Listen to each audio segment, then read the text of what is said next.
Bonjour, bienvenue dans mes réflexions. Aujourd'hui, je me suis posé des questions sur le bouclier tarifaire. Après la première partie concernant le gaz, cette deuxième partie concerne l'électricité. Comme toujours, je cherche les infos sur Internet et à chaque fois, je donne mes sources. Comme pour le gaz, c'est l'article de la chaîne info de TF1 qui m'a donné les bases et qui explique que ça ne coûtera rien à l'État. Alors, chiffre à l'appui, on va le vérifier.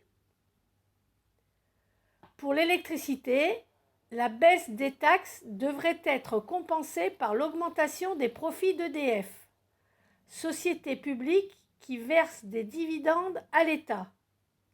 Alors là, il me faut une explication de texte. Les taxes sont proportionnelles à la consommation, puisqu'elles en représentent 33%. Les profits d'EDF dépendent bien de la consommation. Alors comment la consommation peut augmenter et les taxes baisser? Donc pour moi, ce qu'ils appellent la baisse des taxes serait plutôt la perte des taxes qu'ils auraient perçues en plus si les prix n'avaient pas été bloqués. Les prix sont bloqués, on ne paie pas le surplus de taxes et comme on consomme plus, l'État s'y retrouve. Déjà, la baisse des taxes. Pour l'électricité, ce bouclier consiste à une limitation à 4% du tarif de l'électricité début 2022 via la fiscalité. Le bouclier sur le prix de l'électricité entraînera une perte de recettes fiscales à hauteur de 5 milliards d'euros en 2022. Pour connaître la hauteur de leur perte, il faut calculer le prix d'achat et le prix de vente. Première remarque, la France est autonome en électricité grâce au nucléaire. Mais comme certains réacteurs étaient à l'arrêt pour cause de maintenance, il a fallu se fournir à l'extérieur. En effet, si la production électrique française repose principalement sur le nucléaire, une partie d'entre elles provient de centrales à gaz, raison pour laquelle le prix de l'électricité est directement indexé sur celui du gaz. Ces mesures permettent de maintenir la hausse de l'électricité à 4%. Comme le rappelle Le Monde, sans ces mesures, la hausse des prix se serait établie à 35% TTC pour le consommateur. Les taxes représentent 33% de la facture. Depuis les années 2000, la consommation d'électricité est stable et n'a jamais dépassé 500 TWh. Pour résumer, la consommation d'électricité ne dépasse pas 500 TWh. En 2021, l'achat d'électricité était évalué à 55 millions d'euros. En 2022, les prix devraient doubler à 110 millions d'euros. EDF a payé 55 millions d'euros de plus à consommation égale par rapport à 2021. En prenant une autre source, la hausse du prix de l'électricité est annoncée à plus 44%. Au début de cette vidéo, la hausse était de 35%. Pour bloquer le kilowattheure d'électricité à 4% en France pour les particuliers, le prix est de 17 centimes au tarif réglementé d'EDF pour les puissances de compteur les plus courantes. Je reprends mon ardoise. En 2021, le prix de vente de l'électricité s'élevait à 15 centimes d'euros TTC le kilowattheure, ce qui fait les 500 TWh à 77 900 000 euros, dont 19 765 671 euros de taxes pour l'État.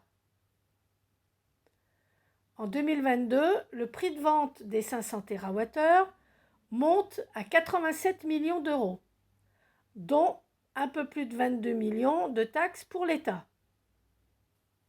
Ils annoncent une hausse réelle du prix de vente de l'électricité à plus 44% par rapport à 2021.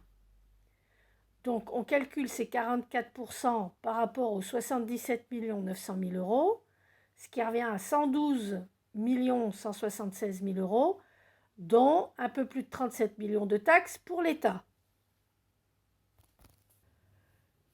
En 2021, les 500 TWh achetés 55 millions nous étaient revendus 77 900 000 euros, dont un peu plus de 19 millions de taxes pour l'État.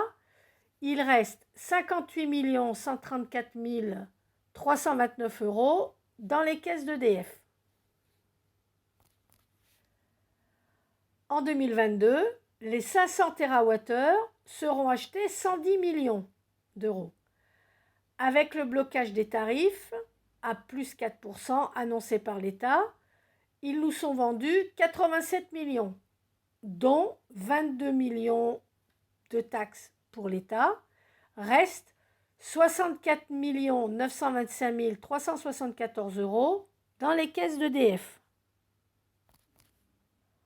À consommation égale, ce qui se vendait 77 900 000 euros en 2021 se vend 87 millions en 2022.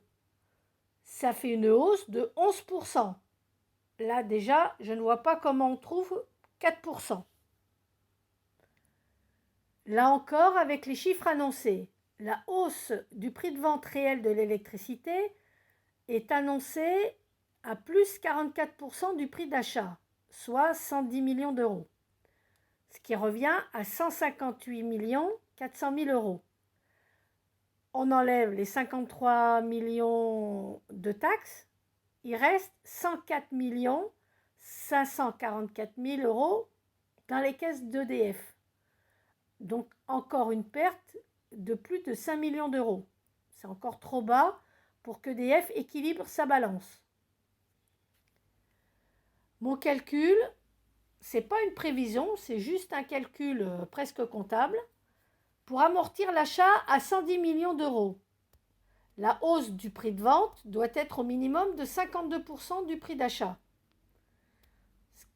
Pour le vérifier, si on calcule 167 200 000 euros, on enlève les 33% de taxes, donc 57 millions de taxes, il reste 110 352 000 euros dans les caisses d'EDF. Donc là, elle retrouve un solde positif. C'est seulement à partir de 52% du prix d'achat qu'EDF pourra sortir un solde positif. Pour résumer, à consommation égale, en 2022, l'État va recevoir plus de 2 millions de taxes en plus. Rappel, le gouvernement fera en sorte que cette hausse ne dépasse pas 4% du tarif. De 77 900 000 euros à 87 millions, il y a une augmentation de 11%. Et là, pas de trace des 5 milliards. En 2021, EDF annonce un bénéfice de 5 milliards 100 millions. En 2021, nous avons acheté pour 77 900 000 euros. En enlevant les taxes, il reste 58 134 329 euros dans les caisses d'EDF.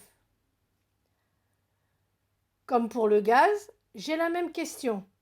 Comment EDF peut faire 5 milliards de bénéfices alors que nous, on lui paie 58 millions? Cette somme brute représente 1,14% du bénéfice d'EDF. Ça voudrait dire que la vente d'électricité aux particuliers est une activité minime dans le budget d'EDF. Elle devrait représenter 1%. Si on regarde ce que l'État a reçu comme taxe en 2021 et 2022, il va recevoir 7 226 268 euros de taxes en plus. ce qui fait une hausse de 25%. Alors, il faut qu'on m'explique. Ça ne coûtera rien à l'État. Il va toucher 7 millions de plus de taxes. Ça pourrait coûter même pas 1% des bénéfices de Engie. Ça pourrait coûter un peu plus de 1% des bénéfices d'EDF. Et à nous, ça nous coûte déjà entre 4 et 11% de plus. Alors, qui paie le plus et qui fait le plus gros effort? Pourquoi, quand les prix vont baisser, il faudrait qu'on continue de payer le même prix?